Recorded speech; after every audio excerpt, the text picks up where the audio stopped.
Bem-vindo ao canal e audiolivro. Conheça a plataforma Odysee, onde compartilhamos audiolivros exclusivos. Acesse agora odysee.com/e-audiolivro.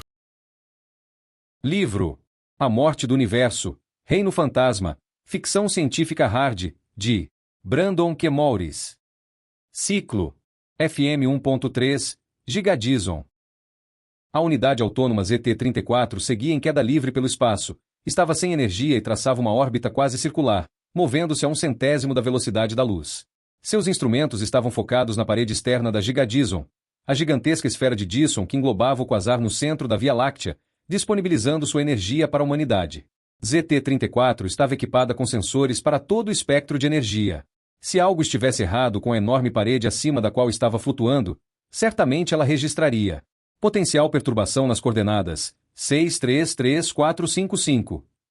O alerta veio da unidade YK-19, uma dentre milhões de similares. ZT-34 acessou os dados do curso de sua similar. A órbita de YK-19 a situava nas proximidades do polo sul da esfera de Dyson. Da posição de sua similar, as coordenadas da suposta perturbação estavam logo antes do horizonte, pelo que era muito provável que YK-19 estivesse vivenciando um falso alarme. ZT-34 ficou satisfeita. No entanto, estava equipada com uma inteligência artificial primitiva, não acima do nível 2. Seu sistema de recompensa era igualmente simples. Era ativado quando surgia um problema, e se ela encontrasse uma solução, ela ficava feliz. Não era uma vida ruim. ZT-34 tinha passado orbitando a Gigadison durante a maior parte de sua existência. Até agora, ela havia eliminado apenas uma única perturbação. Um pequeno asteroide havia impactado a parede externa da esfera. Isso normalmente seria um evento inofensivo, mas o núcleo desse asteroide havia ficado preso à parede, portanto, acabou distorcendo a assinatura da onda gravitacional. Não tinha sido um problema significativo, mas uma perturbação que, se tivesse aumentado, poderia ter levado a problemas críticos. E, por esse motivo, teve que ser eliminado. Há quanto tempo foi isso? ZT-34 costumava calcular os ciclos com precisão de nanosegundos. Era uma boa maneira de passar o tempo. Às vezes, ela até tentava formular as soluções mais improváveis possíveis para a teoria geral da relatividade. Ninguém poderia acusá-la de não ter imaginação. Coordenadas recebidas, ela respondeu a YK-19. Isso era o suficiente. No que dizia respeito à sua similar, o problema estava resolvido. YK-19 teria preferido cuidar disso sozinha, mas a ação teria sido ineficiente de sua órbita. E seu sistema de recompensa também premiava a eficiência. ZT-34 estava agora cobrindo a posição da provável perturbação em sua imagem da Gigadison. Ela voaria quase diretamente sobre a esfera, o que significava que uma correção de curso não seria necessária. Mas agora ela estava decepcionada por não ter recebido a mensagem antes. Para conseguir resolver o problema, se é que havia um, ela precisaria ter reduzido a altura de sua órbita havia algum tempo, porque suas unidades de propulsão não eram fortes o suficiente para pousá-la, desde sua posição atual, no local da perturbação. Então ela teria que transmitir o que visse para outro ou outra de suas unidades similares. ZT-34 decidiu pedir que uma transmissão ao vivo da eliminação do problema fosse enviada para ela. A sonda de reparo ligou seus sensores ativos. Estava a apenas 715 segundos da perturbação. O radar mostrava uma representação tridimensional da camada externa da Gigadison. ZT-34 contou as massivas figuras hexagonais que eram feitas de uma liga especial. Suas superfícies estavam cobertas de finos arranhões. Parecia que um animal com garras afiadas tinha estado ali pedindo para entrar. Mas era simplesmente a evidência de que o espaço não estava vazio. O núcleo da Via Láctea agia como um vasto sumidouro gravitacional, para onde todo o lixo da área ao redor gradualmente tinha como destino. ZT-34 estava orgulhosa de si mesma. Se não fosse por ela e as demais unidades similares, um desses arranhões superficiais em algum momento se transformaria em uma pequena rachadura, e então a pressão da radiação de dentro destruiria toda a esfera em uma explosão. Isso também significaria sua própria morte, mas esse cenário não a assustava. Seu projetista havia omitido qualquer instinto de sobrevivência. Afinal, a sonda deveria sacrificar sua vida em uma emergência, sem hesitação. De repente, ZT-34 não conseguia ver o hexagonal.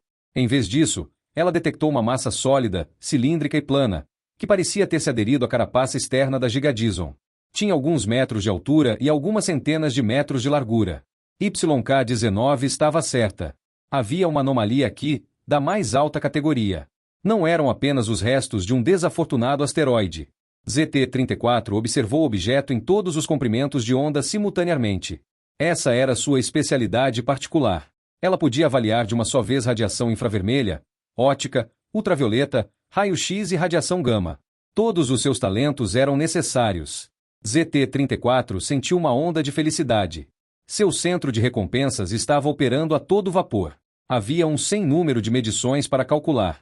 A massa sólida acoplada Gigadison obviamente não estava somente ali. Algo estava acontecendo dentro dela. ZT-34 notou milhares de fluxos de energia, e o objeto até mudou de forma. Ligeiramente, mas mensurável, conforme a sonda passava em vistoria. Mas de onde vinha o material para isso? Havia apenas uma explicação possível: o objeto estava processando a substância da esfera de alguma forma e, ao fazer isso, estava enfraquecendo toda a estrutura. Um choque percorreu a consciência de ZT-34, o sinal visível que era ativado automaticamente sempre que um limite de perigo era excedido. A sonda parou imediatamente de analisar os dados. A situação era obviamente tão séria que ZT-34 teve que enviar um relatório imediatamente. Ela compilou os dados mais críticos em um pacote. Então, orientou-se no espaço. ZT-34 teria que ajustar suas antenas de forma que pudesse alcançar o maior número possível de estações de monitoramento simultaneamente. Direcionou seus sensores, que até então estavam todos examinando a esfera, para o espaço ao seu redor. Ela não estava sozinha. Uma espaçonave estava se deslocando quase exatamente na mesma órbita que ela. ZT-34 determinou o tipo e o registro. Era uma 99. Ela precisava passar esses dados. A quem pertencia a nave e o que estariam procurando? Essa área aqui estava fora dos limites. A espaçonave devia ter algo a ver com o objeto na carapaça da Gigadison. De acordo com os últimos dados disponíveis para ela, a nave estava autorizada a... ZT-34 sofreu uma convulsão de calor.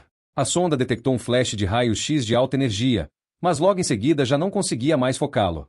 Sua carapaça derreteu, a sonda solitária se rompeu e sua consciência evaporou. Ciclo GK2.1, Kepler 1229. Zeni abriu a porta externa do transportador antes mesmo que eles parassem. Ei, espere, bradou Kepler. Mas ela não deu ouvidos. Os alarmes estavam disparando por toda a cabine. Zeni havia ignorado vários procedimentos de segurança ao desembarcar apressadamente, e o sistema automatizado agora estava indicando cada violação de protocolo. Kepler não conseguia desligar os alarmes rápido o suficiente. É assim que ela é. Não há nada que possa ser feito a respeito, disse ele, desculpando-se com o sistema em nome de Zeni. Só que o programa não estava interessado. Ainda assim, as luzes de alerta foram se apagando, uma após a outra. Estava tudo quieto novamente. Kepler se recostou e respirou fundo. O ar parecia aromático. Ele podia sentir o cheiro de hortelã e tabaco terroso, nada comparado ao ar na base de Zeni, em K2-288b, que apesar de otimizado para seus pulmões humanos, ainda assim era artificial. Kepler se soltou do cinto. Como será que as Airby teriam se adaptado ao seu novo habitat?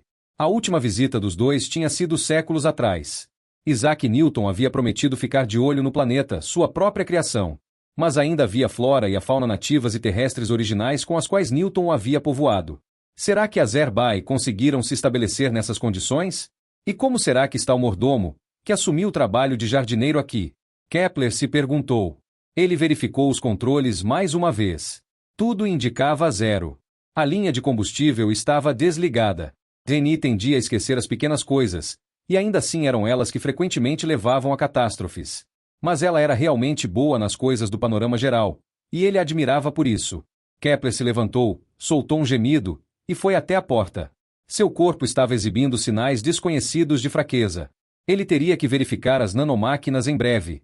Elas deveriam mantê-lo em ótimas condições, e a dor lombar que ele vinha sentindo recentemente não deveria estar presente. Zeni tinha dito que era devido à preguiça dele.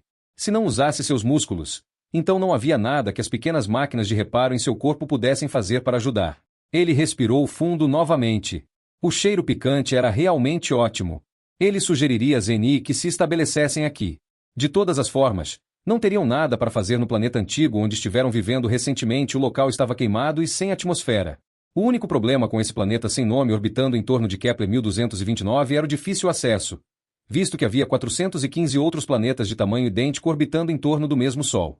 Isso significava que cada voo de transportador era arriscado. E Zeni tinha insistido em pilotá-lo manualmente. Kepler tinha ficado tão apavorado que quase tinha perdido o controle de seus intestinos. Se eles perturbassem a órbita de apenas um planeta, isso significaria o colapso de todo o sistema. Ele agarrou o corrimão e desceu os degraus de acesso. Então se ajoelhou e colocou a mão no chão, sem luva. Kepler sentiu o solo macio sob sua pele. Estava bastante quente. Devia ser o calor residual do trem de pouso. O solo se desintegrou em seus dedos. Estava seco, o que também seria devido aos propulsores. Ele pegou um pouco de solo em sua mão e cuspiu em cima. O líquido encharcou a terra. Subitamente, a massa em sua mão cheirava fértil e cheia de vida. Kepler se endireitou e olhou ao redor. Onde estava Zeni? Ela parecia ter desaparecido. Será que as Airby de alguma forma puxaram para baixo da superfície? Cerca de 100 metros à sua direita havia uma colina. Teria uma visão melhor dali.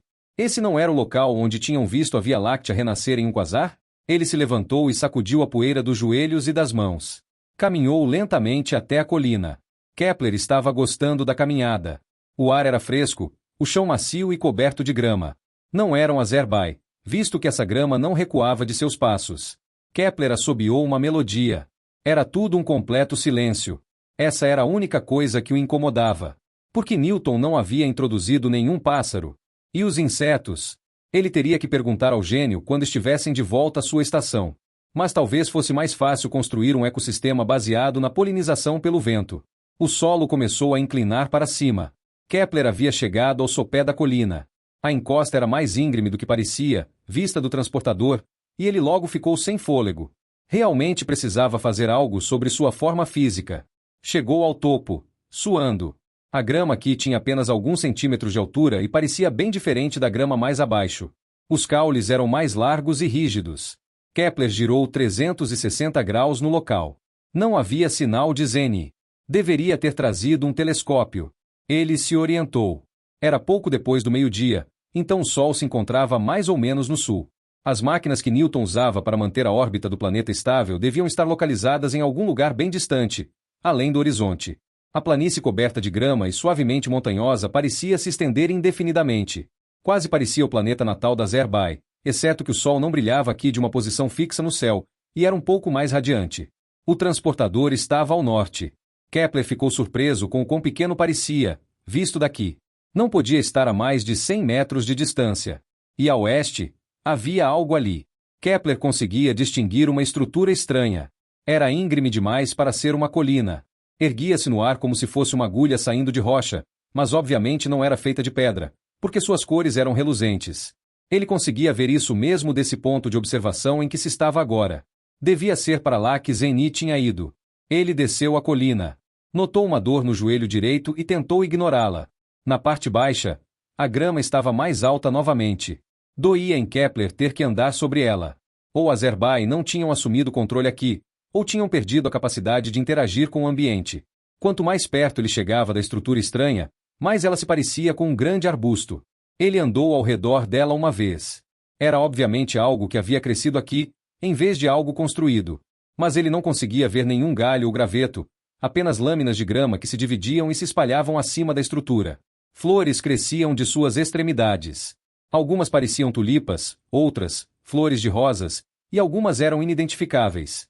Eram vermelhas, amarelas, azuis, violetas, laranja.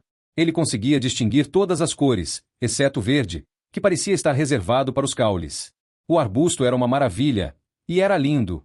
Kepler andou ao redor dele algumas vezes mais. O arbusto maravilhoso parecia diferente desde cada ângulo, como se estivesse mudando conforme o aventureiro circulava. O coração de Kepler quase parou quando viu uma forma se abrindo. Atrás dele, reconheceu uma jaqueta preta e a ponta de uma camisa branca. Então apareceu também um rosto. Era o mordomo. Kepler ficou imensamente feliz em vê-lo. O mordomo que já havia salvado suas vidas. Ei, Pup, saudou o velho amigo. Que bom voltar a vê-lo. Está tudo bem? Tudo ótimo, Johannes. O mordomo estendeu um braço para fora do arbusto e acenou para que Kepler se aproximasse. Venha se juntar a nós. Convidou. Nós? Kepler deu alguns passos cuidadosos, chegando mais perto. Então reconheceu um braço bronzeado e desnudo. Zeni. Tinha que ser Zeni. Claro que ela havia encontrado o mordomo antes. O que você está fazendo aí? Kepler perguntou. Ele se lembrou da maneira estranha como tinham se comunicado com as Airby anteriormente. Tinha sido preciso se despir completamente e se deixar envolver por raízes semelhantes a minhocas. Será mais fácil de explicar se você vier aqui, respondeu Zene. Ela projetou a parte superior do corpo para fora do arbusto. Uma flor vermelha estava presa atrás de sua orelha, e uma outra, que alternava entre azul e violeta, estava presa em seu cabelo escuro. Zene era linda. Se ele já não a amasse havia tanto tempo, nesse momento estaria se inflamando de amor. Mas ela estava vestida. Isso era reconfortante.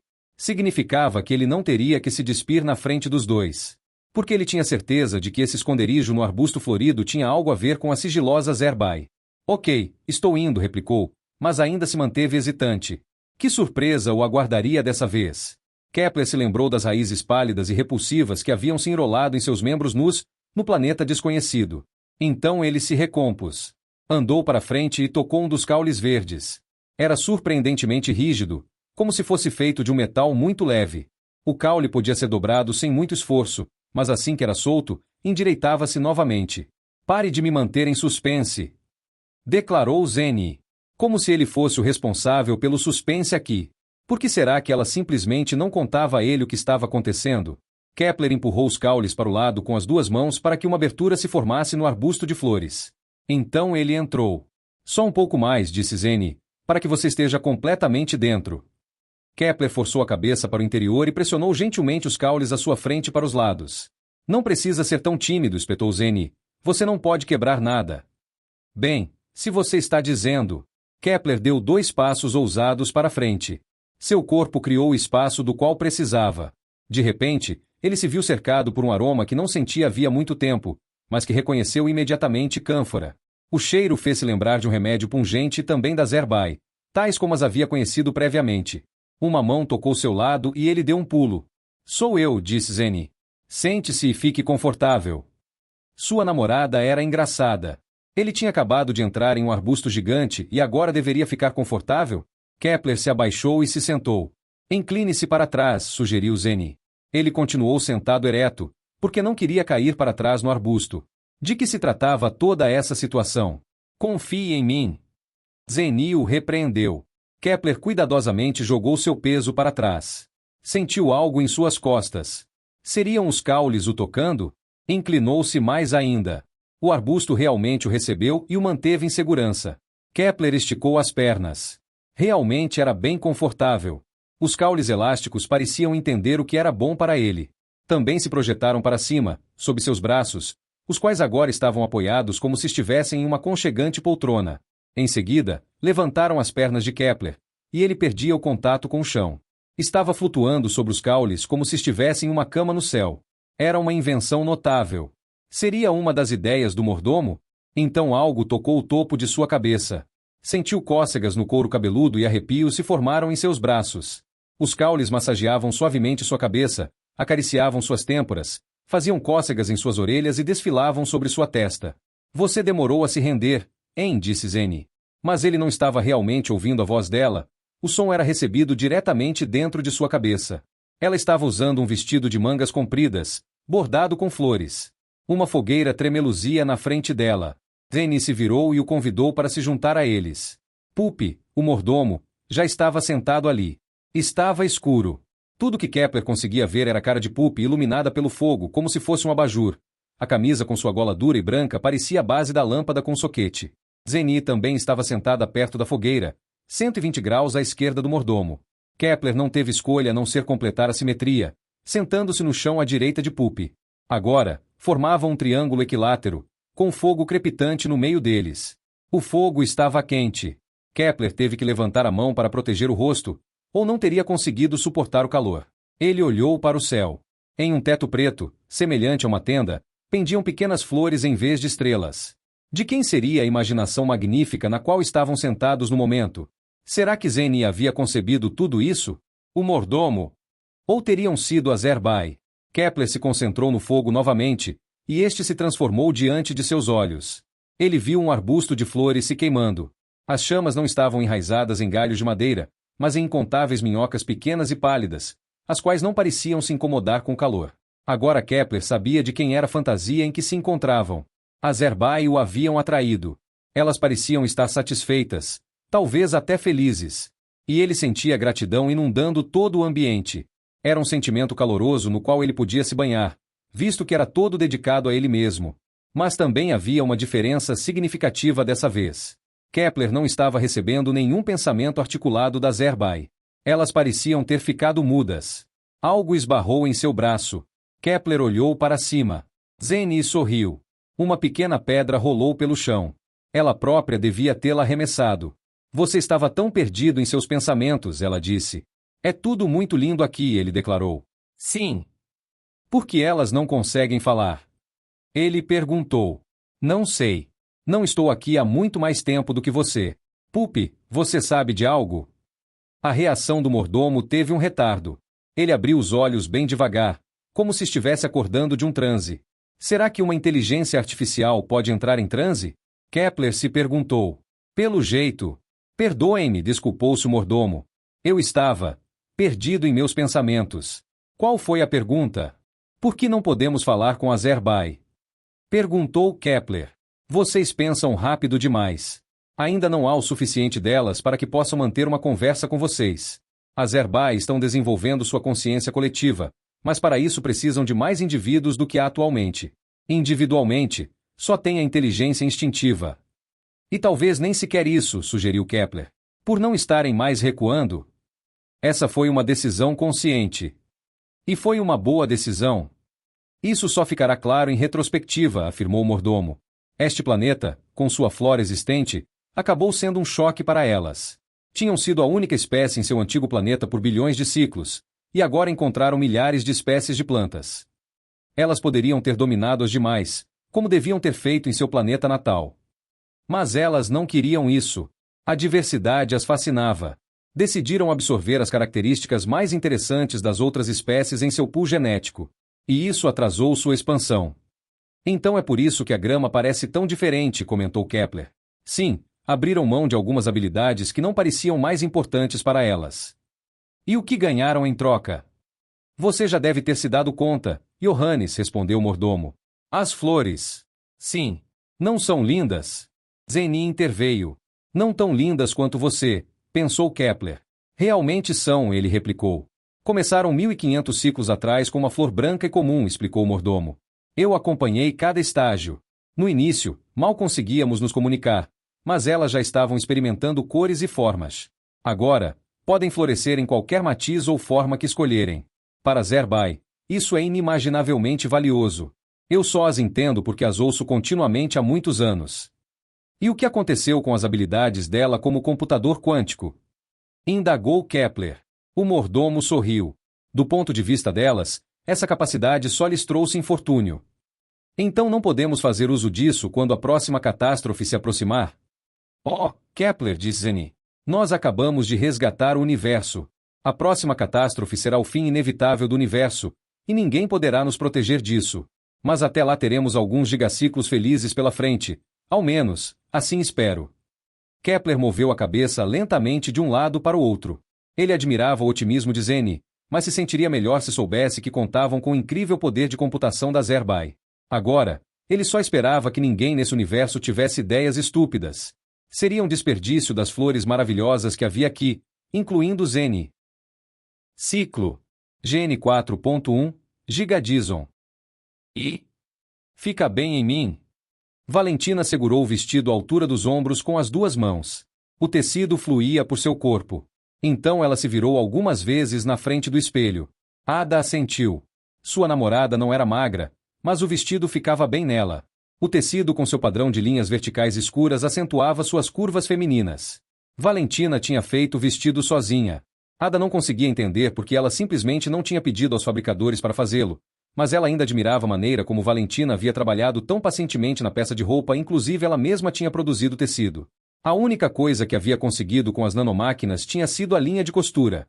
Há quanto tempo está trabalhando nisso? Você não o acha bonito? Eu esperava que gostasse, ela perguntou, piscando seus longos cílios. Valentina parou de se mover, desceu um pouco o vestido e o manteve na frente da barriga. Logo, balançou os longos cachos escuros, que caíam sobre seus ombros. Ada teve que rir. Elas se entendiam bem. Sim, eu realmente gosto. Mas eu adoraria vê-la usando-o, em vez de sempre só experimentando-o. Vai ficar pronto até o nosso aniversário, eu prometo, repus Valentina. Ah, é verdade, pensou Ada. Ela rapidamente suavizou sua expressão facial. Nosso aniversário. Faltavam apenas 2 dias. Ela teria que pensar em algum tipo de surpresa. Mas o que poderia ser? 300 anos atrás, quando a convenção tinha oferecido às duas, como uma equipe, o trabalho de realizar a manutenção da Gigadison, elas finalmente haviam conseguido fazer a transição de um relacionamento à distância para passarem todos os dias juntas. Os primeiros anos tinham sido mais que intensos. Não havia muito o que fazer em sua nave de engenharia, de nome o Mário. A esfera se mantinha principalmente com a ajuda de várias unidades autônomas. Apenas ocasionalmente era necessário intervir manualmente. Mas isso significava que elas precisavam se entreter a cada hora de cada dia.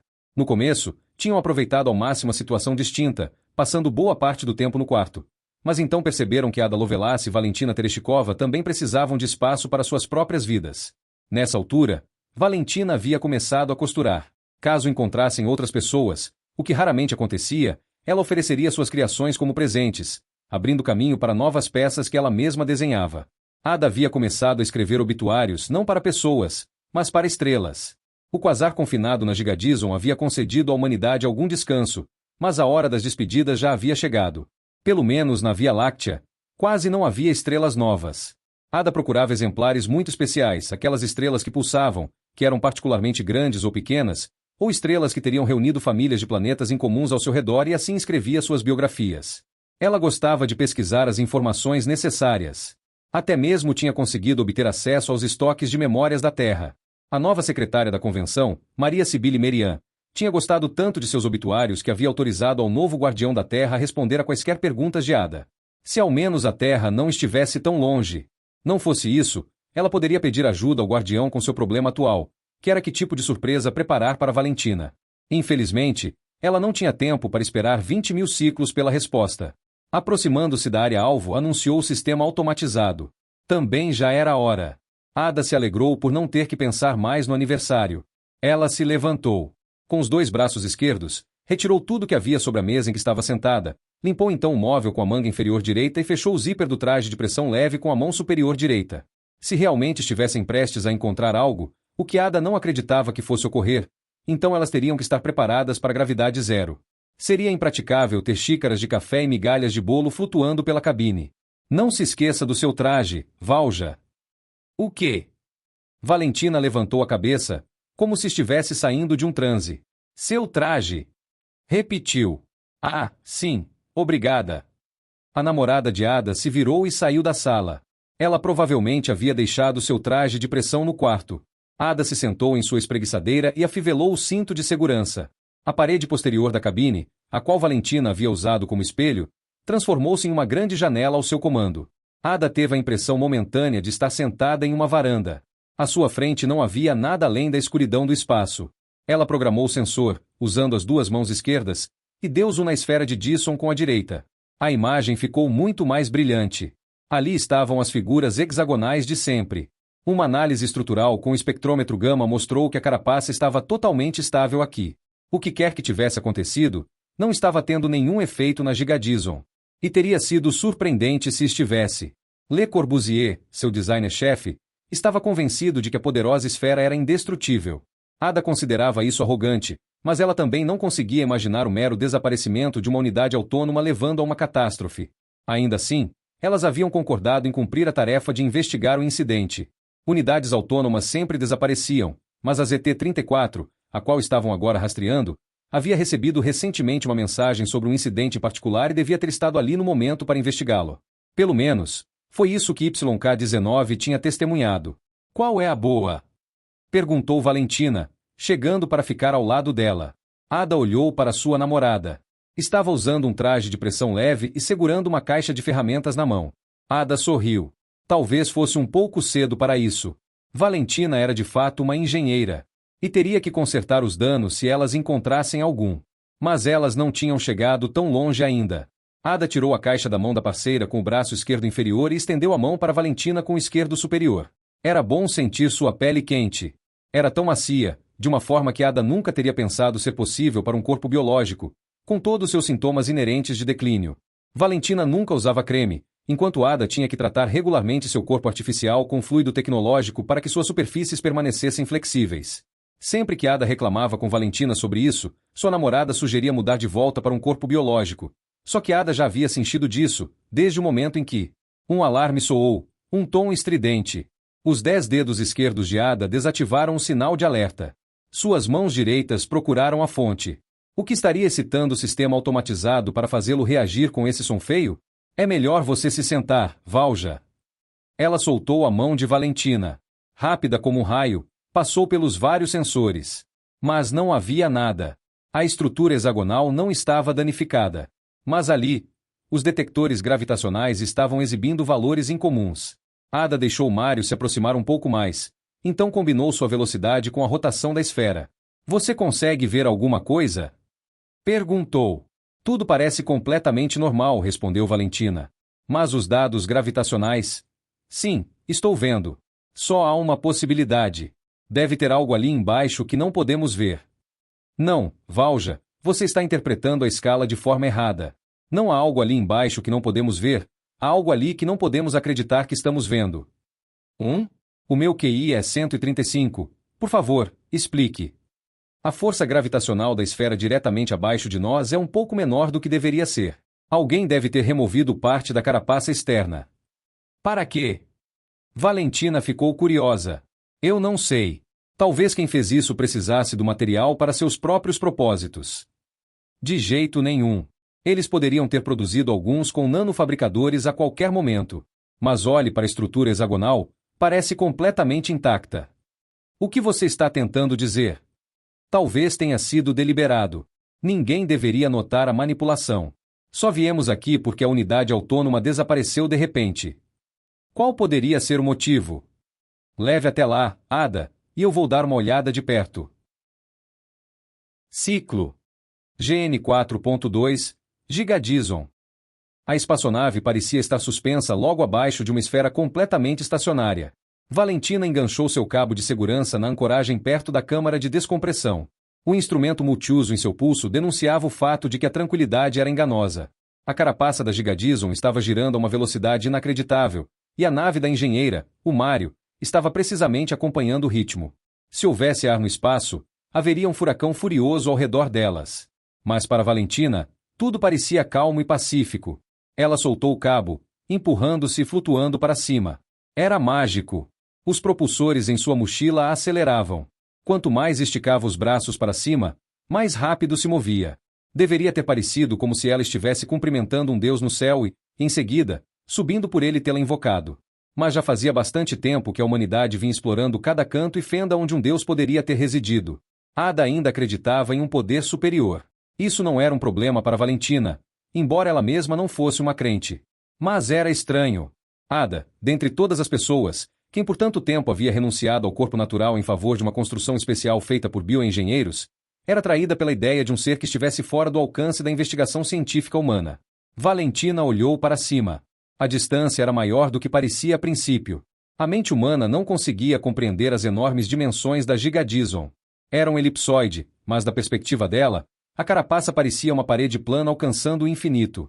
Sua espaçonave, uma 99, era infinitesimal em comparação, e ela própria era como uma partícula de poeira não, um átomo. O instrumento em seu braço vibrou. Ela precisava frear. Valentina girou 180 graus. Agora a parede já não estava acima dela, e sim abaixo. Ela ficou aliviada. Os humanos estavam acostumados a permanecer sobre grandes superfícies. Os propulsores frearam sua descida. Ela se afundou lentamente em direção à superfície de metal. Acenou para Ada, quem a observava desde o Mário. Os propulsores a colocaram sobre a estrutura com uma delicadeza incrível. Valentina absorveu o momentum restante com os joelhos. A luz em seu capacete lançou um feixe amplo. Estava parada no meio de um dos hexagonais. Não era a primeira vez que Valentina pousava na superfície da Gigadison. Mas ainda era uma sensação estranha, especialmente porque ela sabia o que havia no interior, um buraco negro supermassivo, um núcleo galáctico ativo, também conhecido como quasar. O objeto emitia energia suficiente para abastecer toda a humanidade por muitos gigaciclos mais. E a carapaça que o cercava, na qual ela se encontrava atualmente, tinha apenas 30 metros de espessura. Está tudo bem aí embaixo? Ada quis saber. Sim, obrigada, estou bem. Só preciso de um momento para me aclimatar.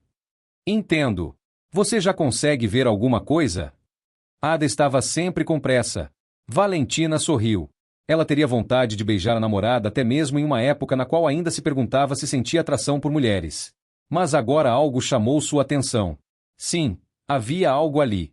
Era inegável. Tudo parece novo aqui embaixo, relatou. Bem, a esfera não é tão velha. Novinha em folha. Os hexagonais não têm um mínimo arranhão, nem um único. Isso é impossível, a menos que tenham permanecido cobertos o tempo todo. Ou talvez alguém os tenha reparado recentemente, sugeriu Ada. Uma unidade autônoma? Houve um grande impacto de asteroide aqui? Talvez esta seção tenha sido mesmo reparada. Não há nada sobre isso no banco de dados de serviço. Valentina suspirou. O que havia acontecido aqui?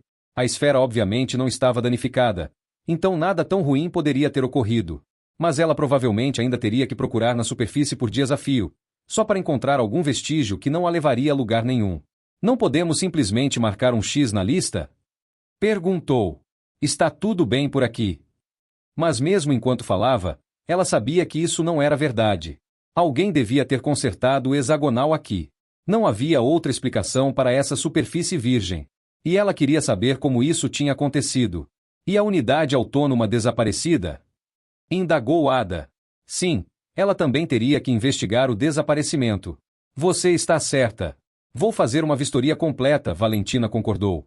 As paredes da estrutura hexagonal tinham cerca de 2 metros de altura. Elevavam-se quase verticalmente, mas isso não seria um desafio para Valentina. A esfera praticamente não exercia gravidade, então Valentina podia facilmente saltar sobre as paredes. Para alcançar o solo novamente, ela usava os propulsores em suas costas. Ela colheu uma amostra do solo de cada segundo segmento, medindo a espessura do material. Seria capaz de analisar as amostras quando voltasse para a nave. Cerca de 50 centímetros estavam consistentemente faltando na superfície da estrutura. Isso definitivamente não seria perceptível à distância. E não era uma grande proporção de sua espessura total de 30 metros. Mas o mais surpreendente era a extensão da área que havia sido adulterada. Isso devia ter exigido muito esforço de alguém. Mas por quê? Parece o mesmo em todas as partes, disse Valentina pelo rádio do capacete. Sim, eu também percebo de igual maneira. O que mais posso fazer aqui? O procedimento padrão? Claro. Os regulamentos de manutenção declaravam que ela deveria inspecionar a superfície em ambos os lados. Mas ela realmente não tinha vontade de descer até a cúpula. Não daria em nada. Era ineficiente e ela odiava a ineficiência. Eu tenho mesmo que fazer isso, Ada. Se não seguirmos os regulamentos, perderemos o contrato. A nova secretária da convenção é intransigente. Isso claramente criaria um problema. Elas gostavam de viajar em sua espaçonave. Enquanto tivessem um contrato com a convenção, poderiam encher seus tanques com matéria escura às custas da entidade. Os preços tinham aumentado 50% no último século. E nem ela nem Ada tinham grandes reservas de ativos. Sim, você tem razão. Estou a caminho, replicou Valentina. O próximo duto de manutenção ficava a 1,5 quilômetros de distância. Ela ainda se encontrava na área onde a superfície havia sido removida. Valentina estava curiosa. O que poderia ter acontecido com o duto? Certamente isso teria deixado exposto? De fato, tinha deixado. Ela descobriu um círculo elevado, com cerca de 50 centímetros de altura, onde normalmente a escotilha estaria no nível do solo. Quem quer que tivesse trabalhado aqui havia deixado o túnel de manutenção intacto. Essa havia sido uma jogada inteligente, pois se tivesse sido deixada aberta, a esfera teria enviado um sinal de alarme para a convenção. Dessa forma, ela não o faria. Valentina verificou a tampa. Parecia incorrupta. Isso só tornava toda a situação ainda mais estranha. Já havia ocorrido casos em que alguém tivesse tentado sugar energia da esfera, sem pagar a conta. Para fazer isso, você teria que entrar de alguma forma. Mas algo mais parecia estar acontecendo aqui. E quem quer que fosse o responsável devia pelo menos ter percebido que era melhor não danificar o túnel de manutenção. Valentina se identificou digitando o código da convenção no pequeno teclado no meio da tampa. Esta se abriu. A jovem estava olhando agora para um tubo escuro. Mas então a iluminação se acendeu. Havia degraus de metal na parede do tubo. Eram basicamente desnecessários, porque não havia gravidade ali. Valentina se balançou para dentro do duto e se puxou para baixo usando os degraus. Outros túneis saíam dele, aproximadamente a cada 2 metros, os quais poderiam ser usados para uma inspeção na estrutura da esfera, se necessário.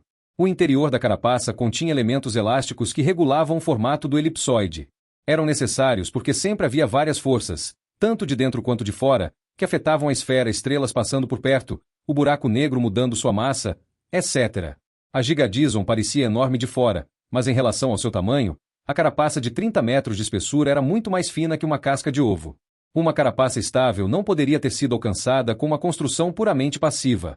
A Gigadison dependia de sua capacidade de se adaptar aos efeitos dessas forças. Poderia até aumentar sua espessura em alguns lugares. Valentina não gostava nada da ideia de que alguém obviamente estivesse na superfície externa, brincando com o equilíbrio que havia sido descoberto pessoalmente por Le Corbusier. Ela chegou ao fim do duto. Embora nada pudesse lhe acontecer aqui, ela instintivamente prendeu seu cabo de segurança, visto que conhecia o ambiente que a esperava. Digitou o código no teclado dentro da escotilha, esta se deslizou para o lado e Valentina caiu rumo ao infinito. Era realmente assim que parecia. Abaixo dela havia um nada gigantesco no qual uma bolha brilhante ondulava. O antigo núcleo da Via Láctea havia sido despertado para uma existência nova e muito energética. Ocupava cerca de um terço da Gigadison e aquecia suas paredes como se fosse um pedaço de carvão incandescente dentro de um forno. Embora o traje de Valentina oferecesse alguma proteção, ela não conseguiria permanecer muito tempo perto desse fogo estelar. A maior parte da energia emitida pelo buraco negro estava na forma de jatos, gigantescas correntes para fora que se formavam em seus polos norte e sul. Como o buraco negro estava girando, esses jatos alcançavam cada parte da parede interna, como o facho de um farol. Se Valentina ficasse no caminho de um dos jatos, o traje seria inútil. Ela seria assada como carne em um espeto. Ainda assim, ela se deixou levar um pouco mais para baixo em direção ao buraco negro. Dessa forma, teria uma melhor visão da parede interna da esfera. Ela analisou a superfície com sensores integrados em seu capacete. Não havia desvios da norma.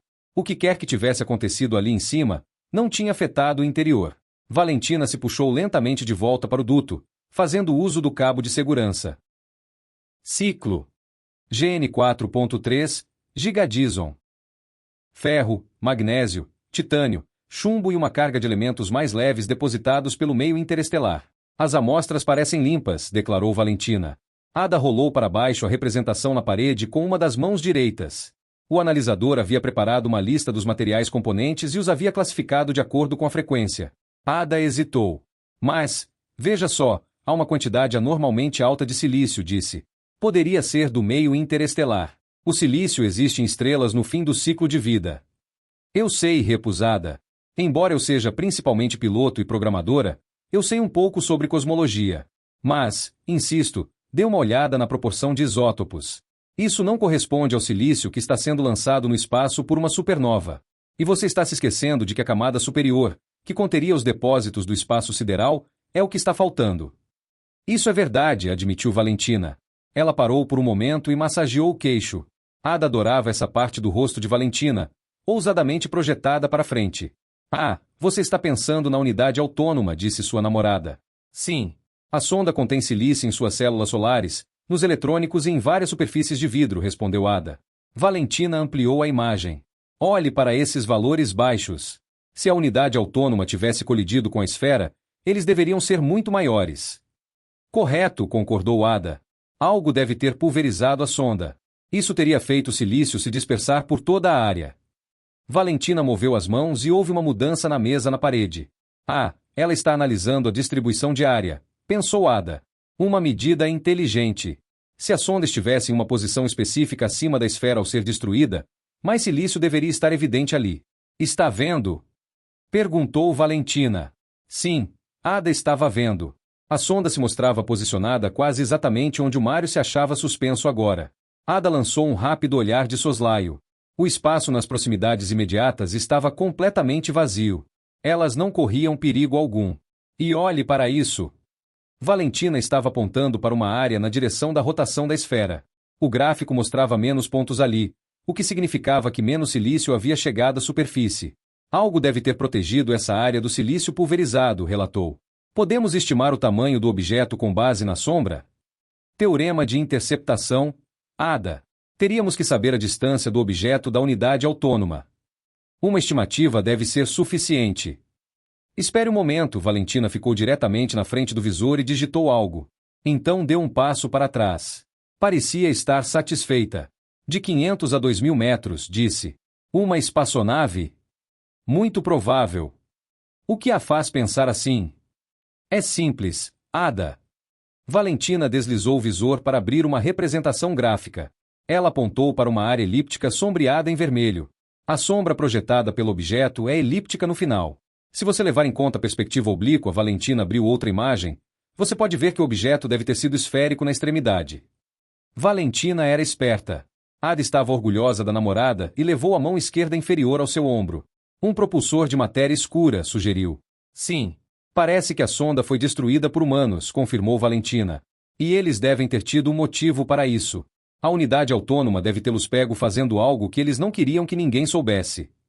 Então, pelo menos essa parte do plano deles deve ter sido mal sucedida. Não necessariamente. Ou você sabe do que se tratava essa coisa toda? Precisamos informar a convenção, disse Ada. Ciclo. GM 1.2, Gigadison. A unidade autônoma BM-13 estava feliz. Tinha acabado de receber um comando do sistema para investigar uma possível perturbação.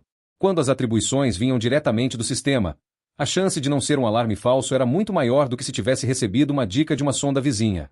Uma de suas similares havia encontrado algo, mas não estava em condições de resolver o problema sozinha. Isso não era incomum. BM-13 não poderia simplesmente se dirigir a qualquer local na Gigadison. Ela teria que reduzir sua órbita freando no momento certo. Sua distância média da superfície era atualmente de apenas 30 metros. BM-13 repassou os detalhes da atribuição mais uma vez. Fazia 4 semanas desde que a outra sonda havia observado a anomalia. Essa era sua maior preocupação. O problema poderia ter se resolvido sozinho agora.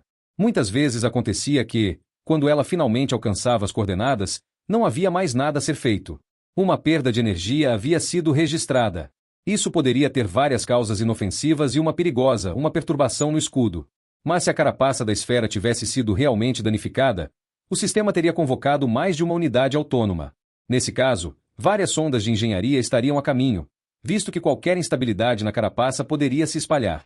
Então devia ser algo inofensivo, e ela cuidaria disso. Talvez um visitante não anunciado na esfera tivesse chegado muito perto. Ou 2 asteroides tivessem colidido nas proximidades. O sistema não conseguia fornecer detalhes mais precisos, mas isso só tornava seu trabalho mais emocionante.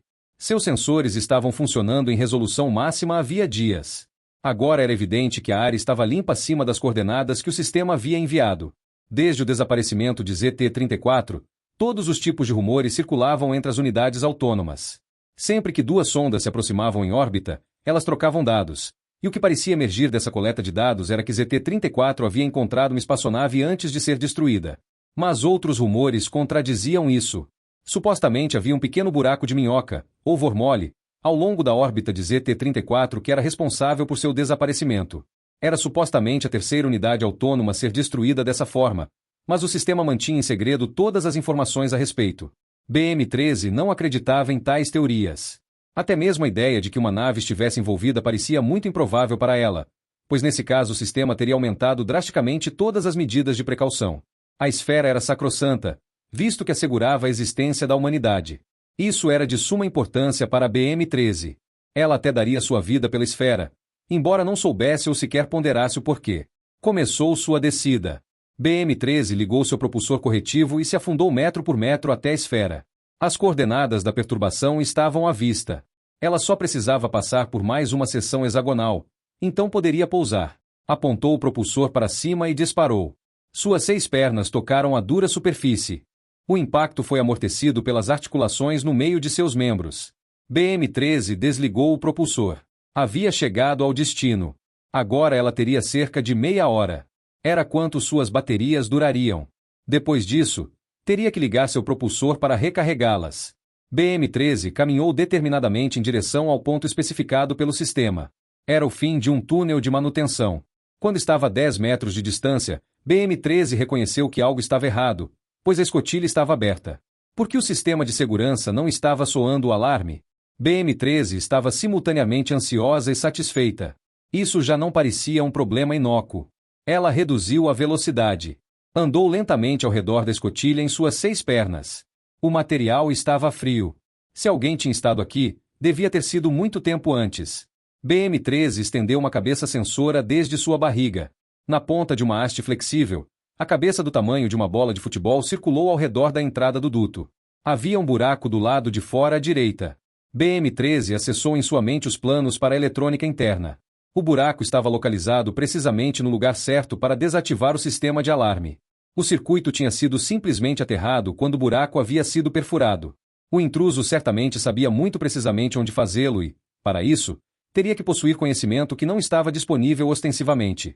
Mas isso não explicava o que havia acontecido aqui. Desativar o sistema de alarme não abriria a escotilha. BM-13 tocou na tampa e a fotografou na resolução mais alta. Não havia sinal de manipulação. Era tudo muito intrigante. A escotilha devia ter sido aberta com o código da convenção. Mas o sistema não deveria saber que isso tinha acontecido? BM-13 pensou nos rumores que havia ouvido.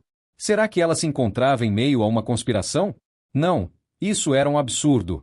Certamente havia uma explicação razoável para tudo. Antes que pudesse fechar a escotilha novamente, ela teria que verificar o duto. BM-13 inseriu sua cabeça sensora no vão. Talvez ela encontrasse algum tipo de evidência ali. Seu pescoço multiarticulado se estendeu até o comprimento máximo de 20 metros. Mas mesmo nas profundezas do duto não havia assinaturas de calor ou quaisquer outros sinais da presença de uma pessoa não autorizada. A escotilha para o interior estava devidamente trancada. Isso realmente não fazia sentido. A única razão concebível para invadir a escotilha externa seria acessar o suprimento de energia no interior. BM-13 lentamente retraiu sua cabeça. Mas então seus movimentos mostraram sinais de falhas. BM-13 ficou assustada. Havia ordenado que as articulações do pescoço se contraíssem, mas não estavam respondendo. Ela fez um teste de sistema. Não eram os motores. Estavam funcionando e recebendo comandos. Simplesmente não conseguiam executá-los, porque algo os estava bloqueando. Os sensores estavam todos no duto. Desde ali, ela não conseguia saber o que estava segurando parte de seu corpo. Mas ela também não tinha como resgatar a cabeça, porque seu pescoço estava preso de alguma forma. BM-13 estava cega. Não. Ela não podia se dar ao luxo de entrar em pânico. Cada um de seus motores era também um sensor. Ela tensionou todas as articulações. Seu pescoço estava preso, mas o restante de seu corpo parecia estar livre. Os pequenos movimentos experimentais que estava fazendo, os quais eram externamente invisíveis, não encontravam resistência. BM-13 imaginou mentalmente seu corpo e o ambiente, incluindo o duto. Ela se viu parada na superfície da Gigadison, suas pernas dianteiras ligeiramente flexionadas, sua cabeça sensora no duto. O objeto que estava obstruindo seu movimento devia estar dentro do duto, perto da entrada. Estava segurando seu pescoço precisamente ali. Queria deixá-la cega e imóvel. Era obviamente uma ação maliciosa. Isso autorizava a unidade a se defender com um nível apropriado de violência. Mas ela precisava ter cuidado porque, sendo uma sonda de reparo, ela não tinha licença para matar. Ela usaria seu par de pernas do meio. Estabeleceu então uma pegada firme com suas pernas traseiras. Seus apêndices frontais eram curvados e demorariam mais para se soltarem para um possível ataque. As pernas do meio eram perfeitas. Ela não precisaria alterar seu equilíbrio de forma alguma. BM-13 atacou com as duas pernas ao mesmo tempo. As estruturas de metal se levantaram do chão, dobraram-se para frente, em volta de seu corpo, com a velocidade da luz e atingiram o que quer que estivesse segurando seu pescoço. Mas não encontraram nada. Seu oponente devia ter adivinhado o que ela tentaria fazer. Ou a simulação dela estava incorreta. Seu pescoço continuava preso. Seguindo um impulso repentino, ela imediatamente atacou novamente, e desta vez sua perna direita encontrou um obstáculo. Era macio. BM-13 sentiu sua perna romper uma camada externa em uma massa amorfa. Então o obstáculo voou para longe. O golpe provavelmente o havia arremessado. Ainda seria um nível apropriado de violência? BM-13 estava preocupada. Se tivesse calculado mal, o sistema desativaria. Ela tentou mais uma vez puxar seu pescoço para fora. E, de fato, sua cabeça se moveu alguns centímetros. Então um choque passou por sua consciência. BM-13 ainda teve tempo de ficar atonita. Isso era impossível. E não era justo. Ela só estava tentando efetuar um reparo. Imersa nesse pensamento, ela morreu.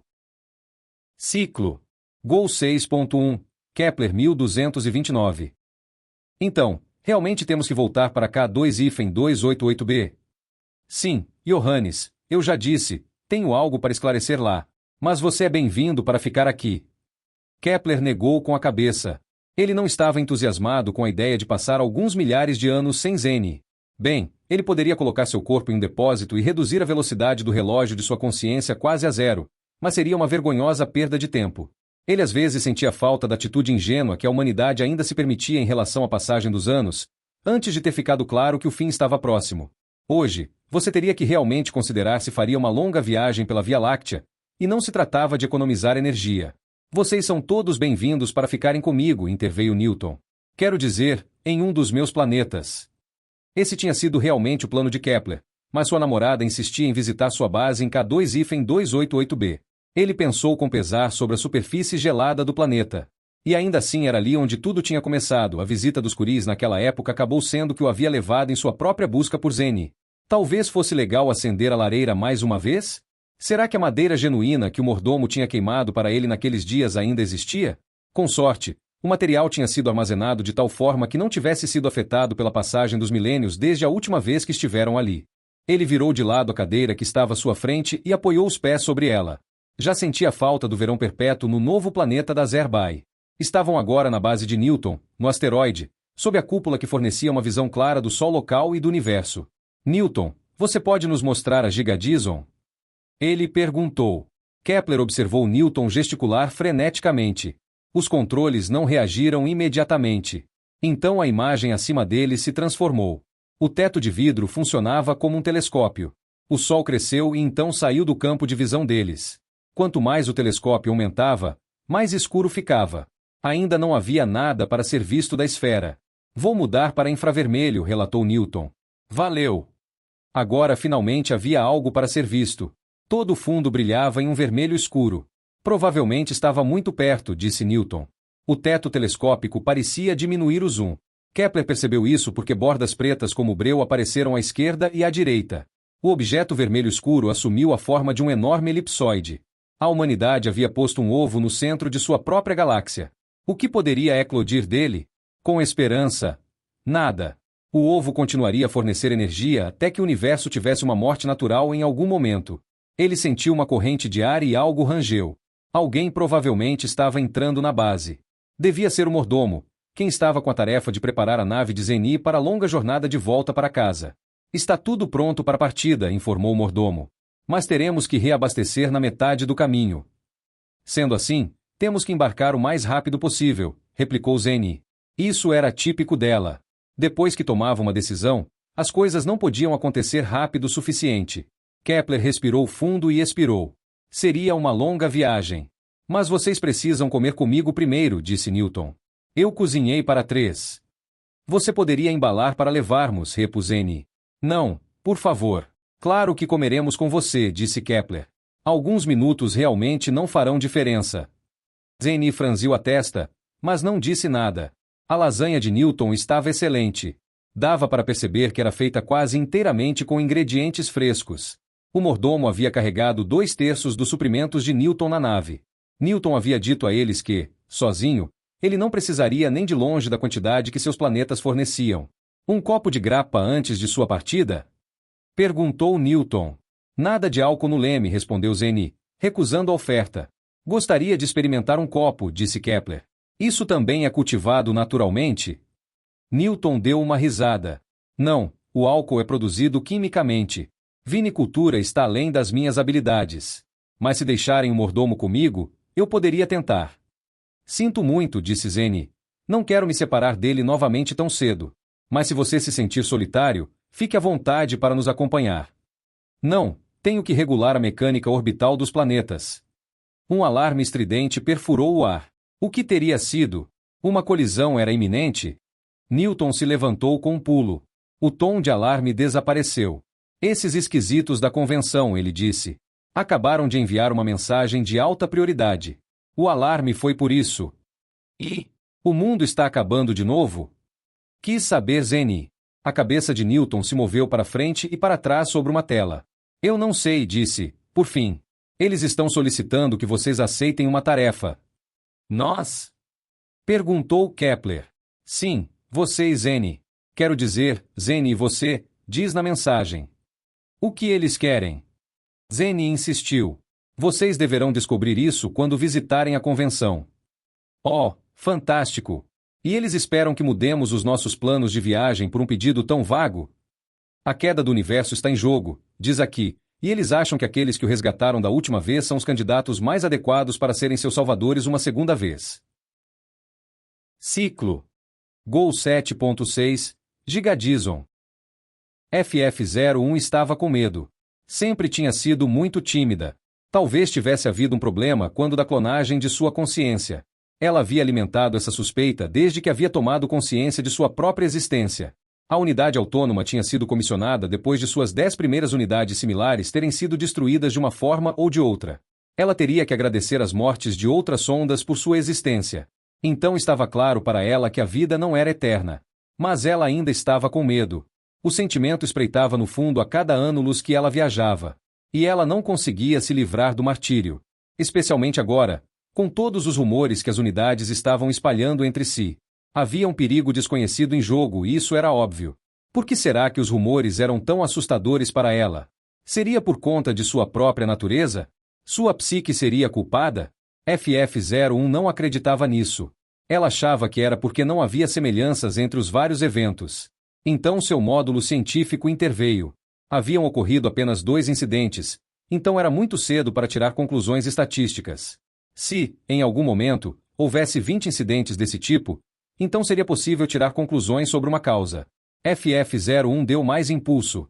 Quanto mais cedo alcançasse as coordenadas emitidas pelo sistema, mais cedo ela poderia voltar a se dedicar à sua rotina. FF01 se aproximou ansiosamente do destino. Seus sensores estavam escutando e olhando para o espaço. E então lá estavam eles.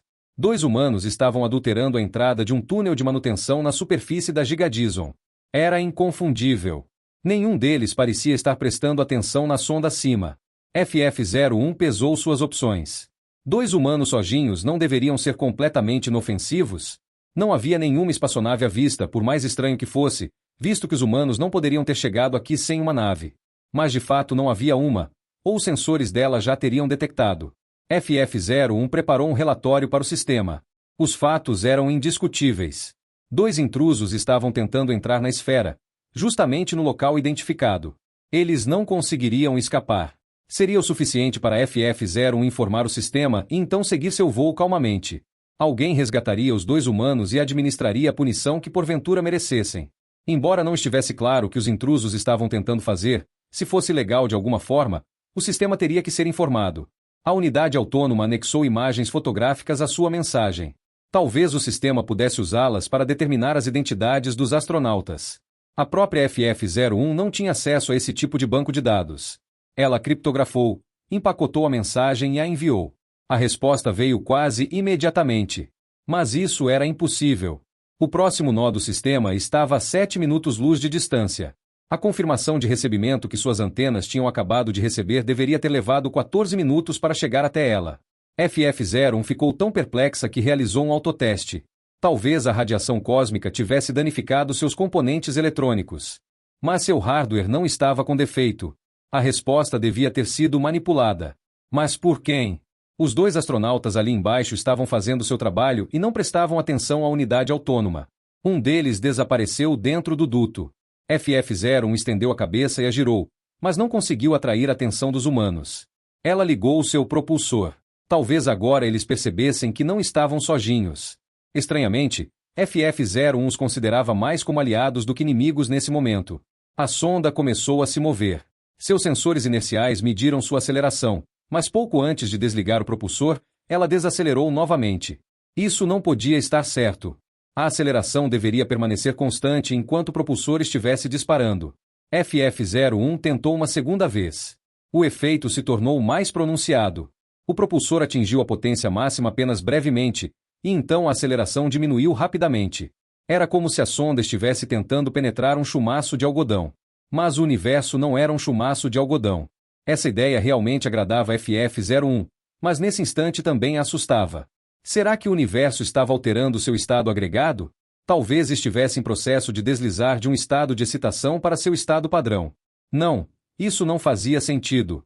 O humano que ainda estava na superfície da Gigadison estava se movendo normalmente. O movimento parecia uma dança. O universo estava aparentemente funcionando normalmente para eles. A mudança estava afetando apenas ela. FF01 não conseguia mais suprimir seu medo. Estava presa. Tinha que sair dali imediatamente. O infinito do espaço lá fora não passava de uma ilusão. Ela estava presa em uma dobra do espaço. FF-01 colocou seu propulsor na potência máxima. Lutou contra o espaço denso ao seu redor, mas não teve chance. O chumaço de algodão revidou. Suas pernas se dobraram e foram pressionadas contra o próprio corpo. A pressão externa aumentou. Seu casco era projetado para encarar o vácuo. Ela não tinha nada para resistir a essa força externa. Um punho gigante a estava esmagando. FF-01 arremessou sua cabeça.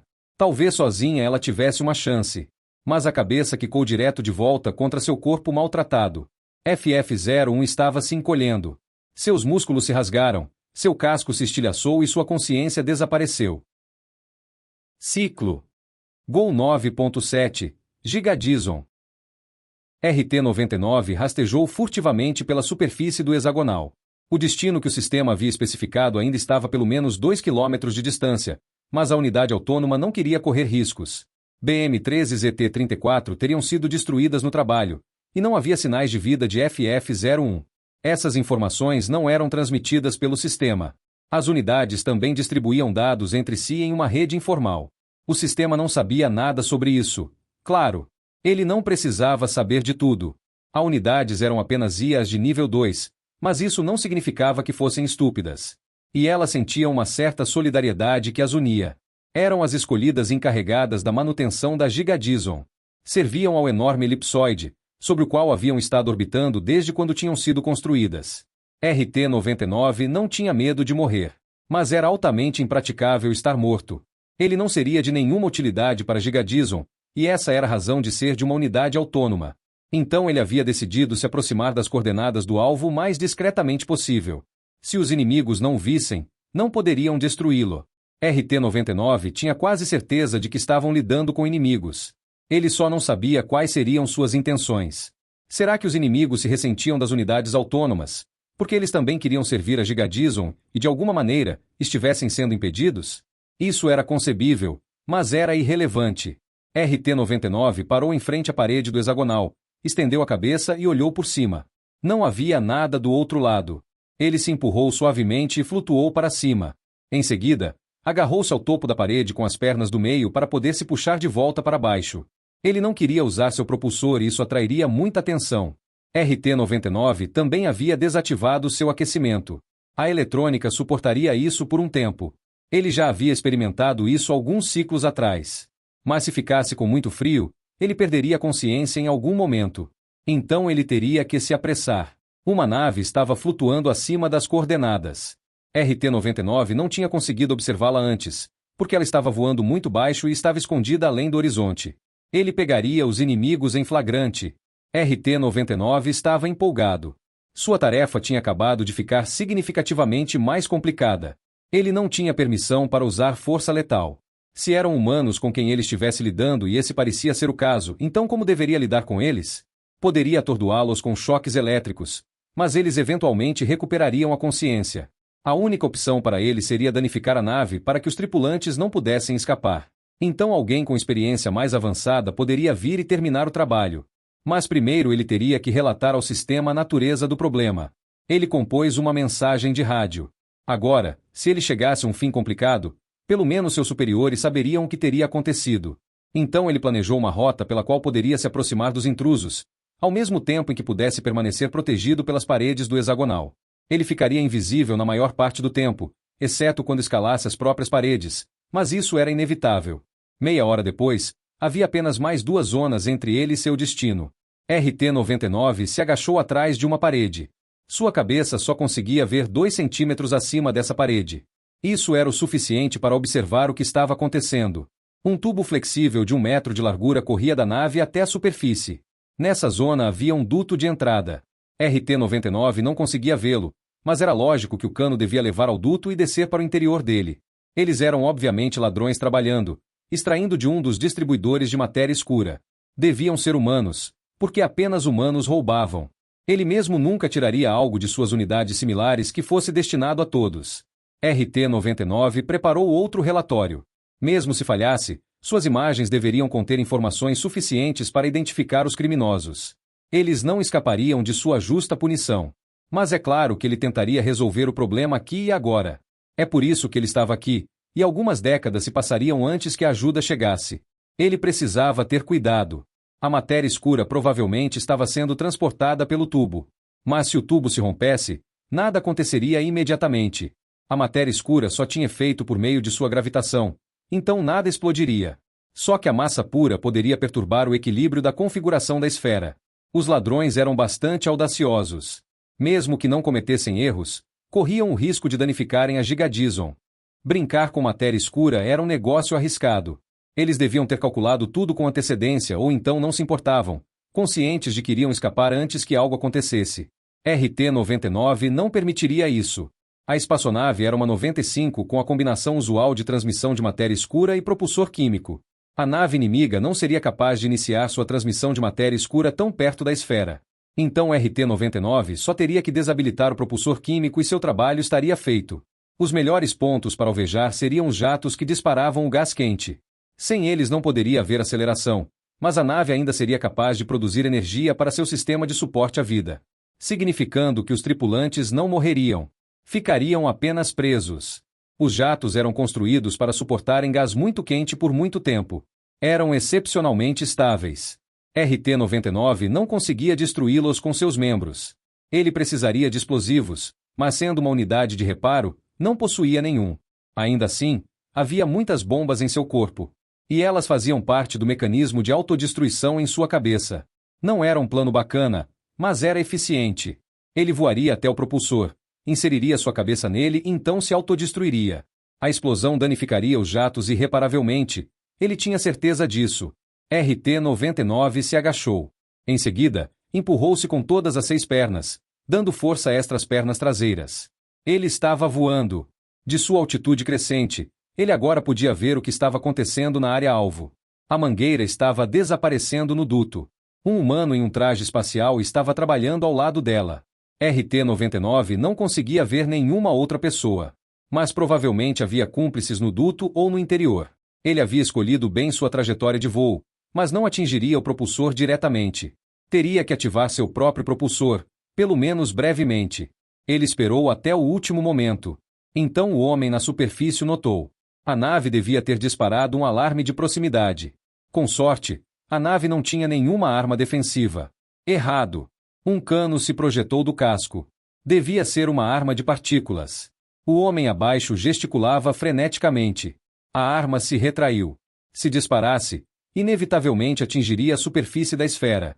O homem não parecia estar ciente de que isso não representava nenhuma ameaça. A Gigadison era mais ou menos imune aos disparos. Um fogo concentrado por um longo tempo seria necessário para arranhar a carapaça. O homem não parecia ser um verdadeiro conhecedor do tema, porque senão ele saberia disso. Então ele devia estar trabalhando para outra pessoa. RT-99 direcionou sua atenção para os propulsores da nave. Ele voou precisamente no ângulo certo. Seu pescoço se esticou, estendendo sua cabeça. A sequência de destruição levaria apenas 2 segundos. Então ele esperaria até que sua cabeça estivesse dentro do propulsor. É uma pena, ele pensou, eu poderia resolver mais alguns problemas. Mas ele estava orgulhoso, porque estava prestes a se sacrificar pela sobrevivência da Gigadison. Sua cabeça perfurou o propulsor com um som estridente. O barulho, que soou para ele como um grito de despedida, passou pelo seu corpo como uma vibração. RT-99 ativou sua sequência de autodestruição. Não havia volta atrás agora. 1, 2. Seu universo se dissolveu sob intenso calor e pressão. Ciclo. HC 2.2, Via Láctea Interna, braço de Sagitário Carina. A nave batalhava através do espaço sob aceleração constante. Kepler já levava semanas deitado em sua cama de gel. Recebia ar através de uma máscara. Eles só podiam conversar via rádio. A 99 era projetada para velocidades muito altas, mas alcançar uma estrela de hipervelocidade não era tarefa das mais fáceis. Seu destino, a estrela HD 271.791, estava se movendo a quase 400 km por segundo ao redor do núcleo da Via Láctea. Muito tempo antes havia sido previsto que ela acabaria deixando a galáxia, mas no final ela havia assumido uma órbita altamente elíptica. De quem foi a ideia ridícula de estabelecer a nova convenção na HD 271.791, dentre todos os lugares? Perguntou Kepler. Da secretária, Maria Sibille Merian, respondeu Zeni. Ela supostamente é bastante não convencional. Estou realmente ansiosa para conhecê-la. Como será que ela conseguiu ser eleita pela convenção? Seu antecessor era muito mais do tipo secretário. Talvez ela tivesse alguma vantagem contra os velhos rapazes. Aparentemente, ela ficou com Einstein uma vez. Einstein. Ele só se importa com seu trabalho científico. Ah, ele pode ser bastante charmoso, disse Zene. Kepler imaginou sua namorada de mãos dadas com o gênio da física. Ele sabia que esse Einstein não ostentava o mesmo penteado maluco de seu homônimo, mas na imaginação de Kepler o cara se parecia com o Einstein histórico. A fantasia não o incomodava. Não, ele nem mesmo estava com ciúmes. Isso seria uma coisa boa ou ruim? Você sabia que Merian projetou a nova convenção sozinha? Perguntou Zene. Ele não sabia disso. Kepler sempre tinha presumido que havia especificações padrão para tais edifícios funcionais. Isso é algo especial? Achei que eles teriam aprendido com o fracasso da última convenção. Você não sabe nada a respeito? O que você faz com todo o seu tempo, Johannes? Essa era uma boa pergunta. Deitado. Não havia mais nada para fazer na banheira de gel. Se ele saísse, a aceleração o esmagaria. Ele poderia assistir a filmes dentro da máscara. E poderia dormir o quanto quisesse. Se não estivesse cansado, poderia simplesmente mesclar um sonífero ao seu suprimento de ar. As últimas viagens com Zeni de alguma forma tinham sido mais confortáveis. E ele sentia falta do tempo deles no novo planeta da Zerbai. Johannes. Ainda estou aqui, onde mais ele estaria? Devo repetir a pergunta? Não, obrigado, querida. Oh, por favor, nada de querida, nós conversamos sobre isso. Ok. O que eu faço? Eu fico deitado e penso. Isso é bom, disse Zene. Sobre novas teorias? Novas teorias? Em que mundo ela estava vivendo? A ciência sabia tudo o que havia para saber. A última pesquisa séria havia aparecido 3 milhões de ciclos antes. Aqueles que queriam se chamar de pesquisadores empreendiam mega-estudos, ou seja, comparavam o que outros cientistas haviam descoberto sobre os fenômenos. A astronomia tinha um pouco mais a oferecer, no entanto. A humanidade conhecia a Via Láctea como a palma da mão e sabia tudo sobre o grupo local, mas ainda não sabia com muitos detalhes como seriam as coisas mais além. O próprio Kepler se interessava pelo vazio local, uma bolha gigante, quase vazia, fora da Via Láctea, que parecia estar aumentando continuamente de tamanho. A questão que havia surgido recentemente era esta: o vazio era realmente apenas espaço vazio? Sim, penso em novas teorias, replicou. Não era uma mentira total. De todas as formas, o que há sobre a nova convenção? Você vai me contar? Indagou. Não quero estragar a surpresa, repus Zeni. Ciclo. HD 6.1, Convenção. Realmente se tratava de uma nova era. Kepler olhou para a brilhante estrela branca, quase azul, de classe espectral B2, a qual a convenção havia selecionado como seu novo lar. Eles nunca mais trafegariam em um conversível pela esfera cheia de ar. O palácio celestial de custosa manutenção, e em grande parte, desabitado, tinha sido construído em outra etapa da humanidade. Isso era uma pena. Era bom poder vagar entre as estrelas sem um traje espacial. Mas também era um desperdício insano. Os materiais com os quais a antiga esfera da convenção tinha sido feita agora faziam parte da Gigadison que, por sua vez, tinha sido construída para garantir a sobrevivência da humanidade. Zeni não havia exagerado. A nova convenção não era completamente desprovida de extravagância. As poucas instituições humanas restantes, quantas seriam necessárias para a administração de tão somente 10.000 pessoas, tinham se restabelecido em órbita ao redor de HD 271.791, em um objeto que apenas remotamente se assemelhava a um planeta. A convenção reluzia a luz brilhante do Sol, visto que o corpo celeste era talhado como se fosse uma pedra preciosa. E, de fato, a coisa toda era feita de um único diamante gigante. Essa devia ter sido a ideia da nova secretária. E eles se encontrariam com a mulher hoje. Kepler saiu do transportador. Ele teria que dar uma passada longa para chegar ao cais. Zeni estendeu a mão e o ajudou. Oh, então são dois? Perguntou a mulher de pele escura que os esperava no cais. Sim, eu trouxe o meu amigo comigo, respondeu Zeni. Johannes Kepler. Talvez você já tenha ouvido falar dele? Perdoe-me, mas a minha memória para nomes. Sem problemas, interveio Kepler, oferecendo a mão à mulher. E foi então que ele percebeu que ela contava com 4 braços, dispostos simetricamente em pares, um acima do outro de cada lado do corpo. Muito extravagante. Será que esta é a nova secretária? Ele se perguntou. A mulher estava usando calças compridas e uma blusa verde. Eu sou Ada Lovelace, ela disse para se apresentar. Pegou a mão dele com as 2 mãos direitas e a apertou com força. Suas mãos eram quentes e macias, o que a tornou instantaneamente simpática. Johannes Kepler. Então você deve ser uma astronauta. Isso mesmo. E você é a secretária da secretária? A mulher sorriu. Não. Eu sou realmente uma programadora, mas estou aqui como uma detetive freelancer. Maria me pediu para vir recebê-los, visto que teremos muito em comum para fazer. Kepler assentiu. Maria. Então. Ada Lovelace já estava tratando pelo primeiro nome a secretária. Era uma mulher impressionante. Por favor, sigam-me. Anunciou Ada. Se vamos nos ver muito, vamos nos tratar sem formalidades, sugeriu Zene. Kepler se surpreendeu. Esse não era normalmente o estilo da amiga. Ela parecia estar tão impressionada com Ada quanto ele. Sim, por favor, podem me chamar de Ada, ela replicou. Zene. Johannes. Ada apertou as mãos de ambos simultaneamente com suas duas mãos direitas. Eles provavelmente teriam algumas surpresas com essa mulher.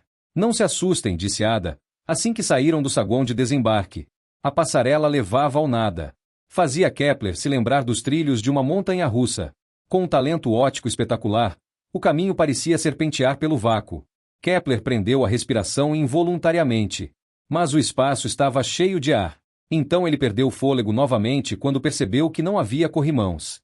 Ada sorriu. Ela devia ter visto o choque no rosto dele. Não se preocupe, você se acostuma, disse ela. Chegamos ontem e isso já não me incomoda mais. Ada foi na frente com Zene. Kepler seguiu lentamente, tentando ansiosamente manter os olhos no caminho da frente em vez de olhar para baixo. Venha, Johannes, chamou Ada. É largo o suficiente para todos nós. E há uma rede invisível 2 metros abaixo. Mesmo se cair, serão apenas 2 metros. Nada poderá acontecer com você. Kepler tentou ver a rede, mas devia estar muito bem camuflada. Provavelmente algum tipo de efeito óptico. Ele correu para alcançar as duas mulheres. Ada estava certa. Você realmente se acostumava com isso bem rápido. A superfície cintilante do diamante gigante podia ser vista bem abaixo deles. A passarela o contornava como se fosse o engaste de uma pedra preciosa. Kepler não conseguia dizer o que sustentava a pedra em seu engaste ou o engaste ao redor da pedra. Talvez a gravidade do diamante fosse o suficiente, visto que ele tinha cerca de metade do tamanho da Lua da Terra. E dado que sua densidade devia ser muito maior, a massa devia ser suficiente para um campo gravitacional adequado.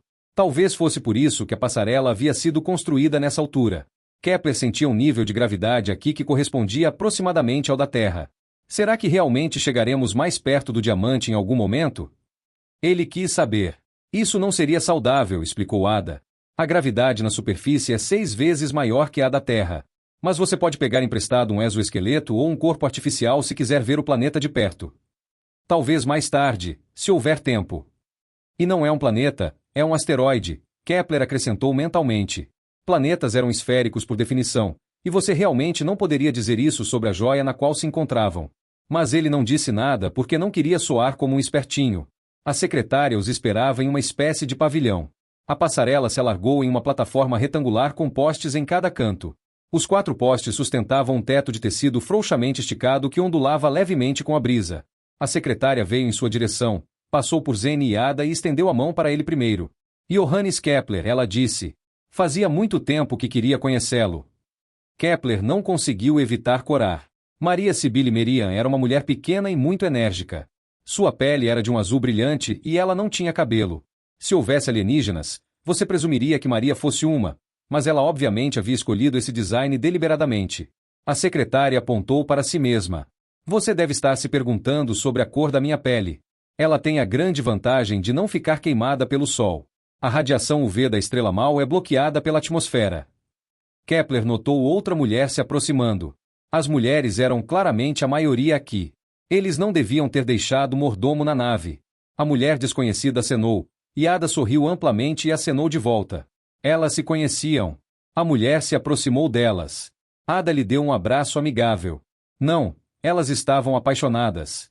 Isso ficava imediatamente claro quando você as via juntas. A mulher se apresentou. Eu sou Valentina Tereshkova. Valja, se preferirem.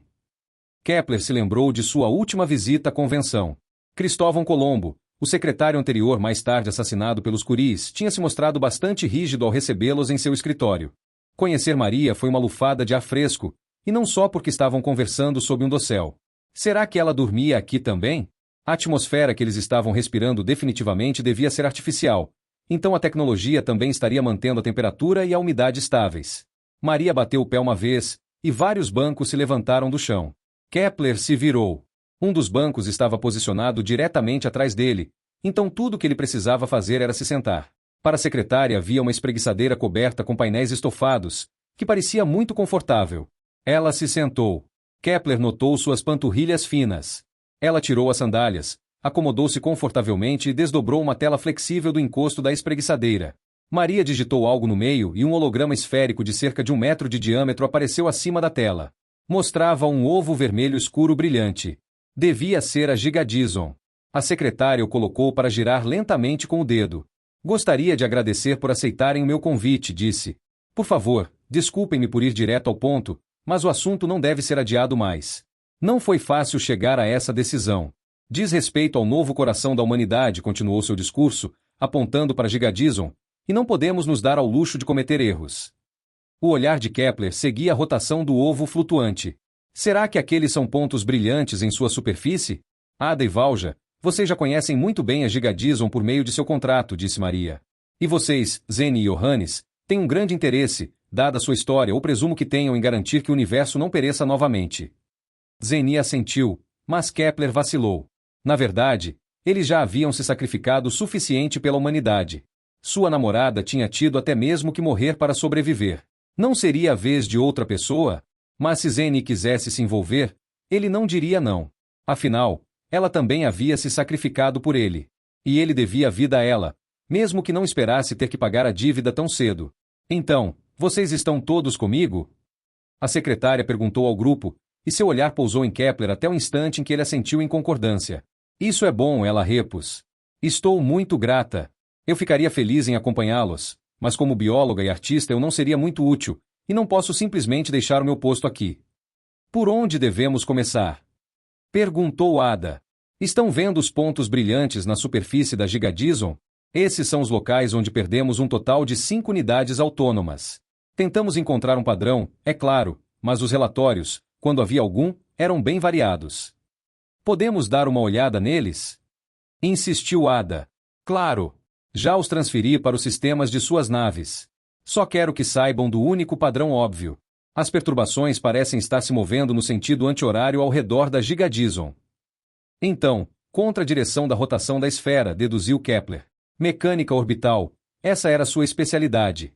Isso pode significar que os culpados quase não se movem e apenas permitem que a esfera gire abaixo deles, acrescentou Ada. É impossível ficar parado no espaço, replicou Kepler. Eles devem estar mantendo uma órbita ao redor da esfera. Caso contrário, eles cairiam. Se eles estiverem confinados às leis da física, rebateu Valja. Kepler olhou para ela com consternação. Como um objeto não poderia estar confinado às leis da física? Era totalmente impossível. Mas era melhor se ele evitasse comentar sobre a sugestão. Caso contrário, isso poderia se tornar a primeira grande discussão deles. Mas podemos fazer uma suposição sobre a altura aproximada da órbita, ele continuou o mais calmamente possível, e calcular a partir disso onde os inimigos devem estar localizados, se é que posso chamá-los assim. Esse é um bom plano, disse a secretária. Ela afastou o holograma com a mão, dobrou a tela e se levantou. Soltou um gemido ao fazer isso. Provavelmente não era tão jovem quanto parecia. Eu ficaria feliz em aproveitar a sua companhia por mais um instante, mas o tempo real é muito valioso quando tal tarefa está esperando. Sugiro que embarquem no Mário, calculem o destino e comecem seu voo. A secretária realmente não perdia tempo algum. Era uma pena. Kepler gostaria de poder explorar o planeta anão de diamante um pouco mais. De onde esta joia realmente veio? Ele perguntou. Oh, o diamante tem sua origem na crosta de um gigante de gelo, respondeu Maria. Não foi uma tarefa fácil esculpi-lo. Você vem. Zeni quis saber, ao tempo em que dava um tapinha no ombro do amigo. Meia hora depois, ele estava embarcando no Mário pela câmara de descompressão de passageiros. Mas primeiro ele havia resgatado o mordomo. Pelo menos agora havia outro homem a bordo dessa espaçonave de nome estranho. Ele realmente deveria pedir ao mordomo para se identificar como homem. As IAs de alto nível vinham se empenhando, já havia muito tempo, em amplos debates sobre atribuições humanas como essas serem aceitáveis e caso afirmativo até que ponto. Kepler ficou quieto por um momento, a fim de se orientar. O Mário era obviamente um tipo de nave idêntico a 99 de Zeni. A maneira mais fácil de saber era observando a altura dos corredores. Os engenheiros geralmente projetavam uma nave trabalhando de uma grande escala para uma pequena.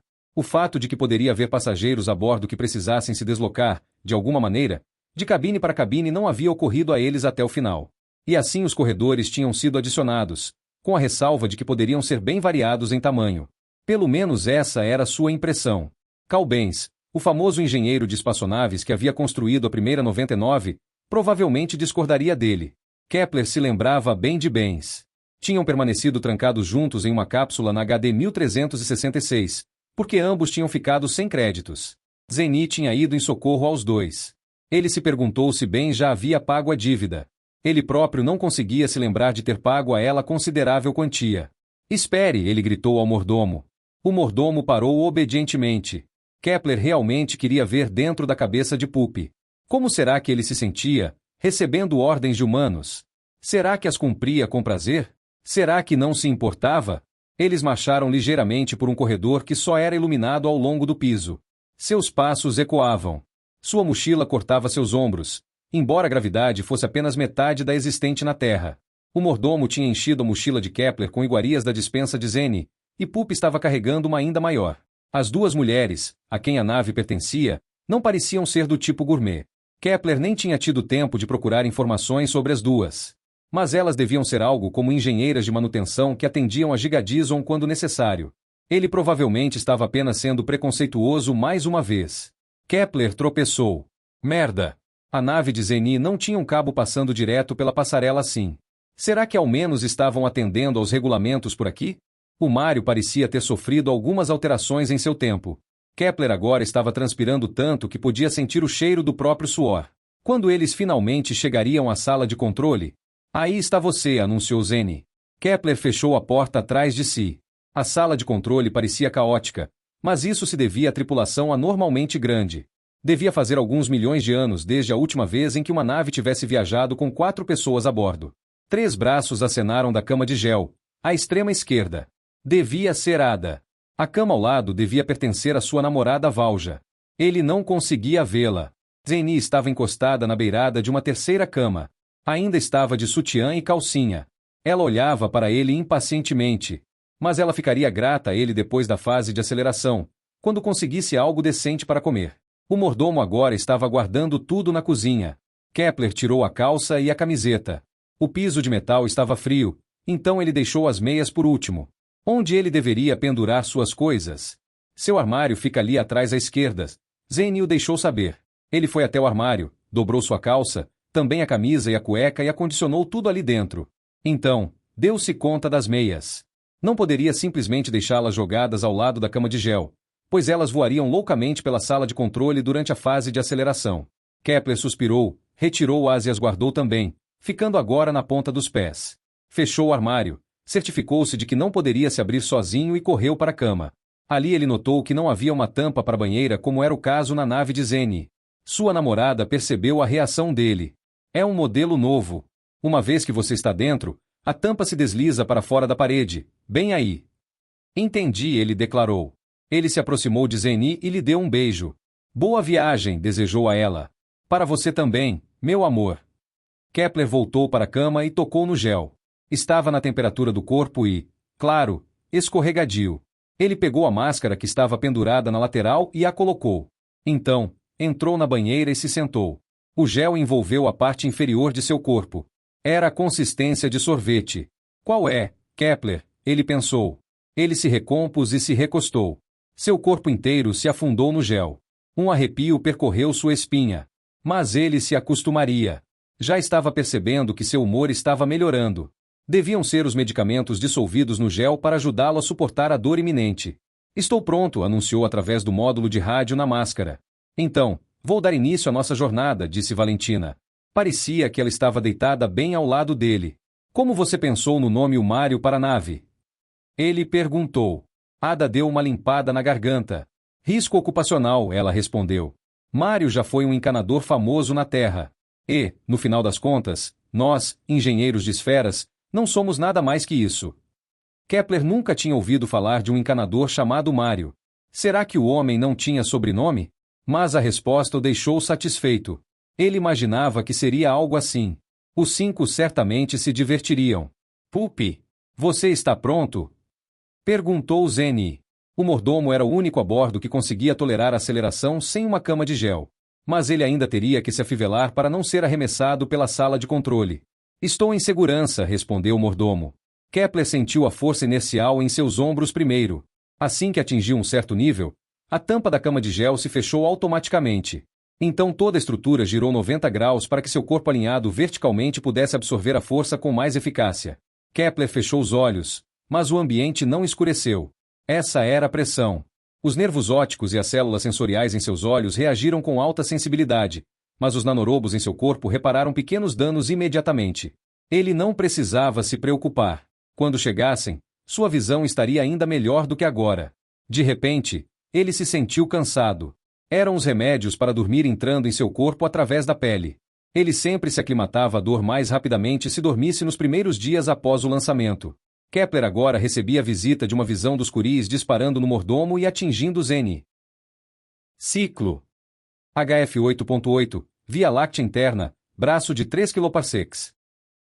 Já chegamos? Kepler tinha acordado, e agora compreendia o motivo. A dor tinha sumido. Isso significava que não havia gravidade, então sua pergunta não fazia sentido, porque eles não poderiam ter chegado ao seu destino. Para isso, eles teriam que frear exatamente pelo mesmo tempo que haviam acelerado. Retiro a pergunta, ele disse antes que alguém pudesse responder. Recebemos uma chamada, explicou Ada. A voz dela não estava saindo pelos fones de ouvido na máscara dele. Estava abafada, vinda de fora. Ela já devia estar acordada. Valentina era piloto, então também devia estar acordada. Decidimos deixar você dormindo, disse Zeni. Ela estava curvada sobre a cama de gel dele. Ele reconheceu sua silhueta. Cara, eu odeio viajar em uma cama de gel, ele confessou. E ainda assim você leva o seu corpo com você para todos os lugares. Zeni nos disse, interveio Valentina. Eu não consigo de outra forma. Nós dois estamos juntos há vários gigaciclos. Eu não gosto de me clonar. Parece tão anormal. Kepler se endireitou. Todas as 3 mulheres já estavam se movimentando pela sala de controle. Ele saiu da cama, quase flutuou para longe dela e ficou um pouco envergonhado porque as outras já estavam vestidas. Mas o que ele poderia fazer se elas o haviam deixado para trás? Kepler foi em direção ao chuveiro, remando com os braços. Isso deixou um rastro de gosma no piso e no teto, visto que o gel estava voando dele em todas as direções. Pupi, você poderia me fazer um favor e me trazer as minhas coisas? O mordomo não tinha respondido, mas quando a água quente foi desligada, Pupi estava ali segurando uma toalha. Kepler se secou, vestiu as roupas recém-lavadas e foi se juntar às colegas. O que está acontecendo? Perguntou. Uma estação retransmissora relatou um incidente desconhecido. É sobre a unidade autônoma FF-02, explicou Ada. E é uma coincidência surpreendente que FF-02 tenha sido afetada logo depois de FF-01. Então, suponho que temos que investigar? Por que não estamos freando então? Porque chegaremos tarde demais se frearmos, disse Ada. Essa era a desvantagem de viajar perto da velocidade da luz. Primeiro, teriam que ganhar velocidade, o que levaria semanas, e depois desacelerar novamente, o que levaria o mesmo tempo. Mas como vamos dar uma olhada se passarmos a toda velocidade? Kepler quis saber. Vamos pegar uma carona, replicou Ada. Sempre quis pegar carona pela galáxia, disse Kepler, em tom de deboche. Na versão moderna, repusada. Enviaremos as nossas consciências adiante por transferência laser, na velocidade da luz. Pegaremos alguns corpos emprestados e retornaremos à nave da mesma forma. Ele odiava ser enviado pelo universo a laser. O problema não era o meio de transporte em si, embora houvesse pessoas que geralmente desconfiassem da tecnologia. Claro, informações desapareciam, mas até então ninguém havia sido danificado permanentemente. No fim das contas, sempre havia um backup na Terra. Ele também não acreditava nas histórias de terror sobre egos fragmentados, mudanças acidentais de sexo ou memórias manipuladas. Era tudo um pacote de histórias de velhas. Mas ele ainda se sentia relutante em deixar seu corpo. Era seu primeiro, e ele pretendia que fosse seu último. Se tivesse que morrer nele, que assim fosse. Mas quando Kepler deixava seu corpo só, o risco de que algo acontecesse aumentava diariamente, e então ele poderia ficar ilhado sem seu revestimento preferido. Isso não vai acontecer, disse Kepler. O que você quer dizer? Perguntou Ada. Eu não vou deixar o meu corpo para trás. Kepler, você já se enviou diversas vezes à frente, via laser, deixando para viajar na nave. Expressou-se Zene. Isso era verdade. Mas recentemente, algo havia mudado nele desde o salvamento do universo. Ele se sentia ainda mais forte agora que pertencia ao seu corpo. Isso foi antes, ele sentenciou. Ah, qual é? Precisamos de você. Foi bom ouvir Zene dizer isso. Ada e Valentina trocaram olhares nervosos. Vai ser só por alguns dias, disse Valentina. Então você terá o seu corpo de volta. Kepler esfregou as têmporas. Ele não podia exatamente deixar essas 3 mulheres na mão em um momento como esse. Ok, de acordo, bateu o martelo. Mas, esta é a última vez que vou deixar o meu corpo.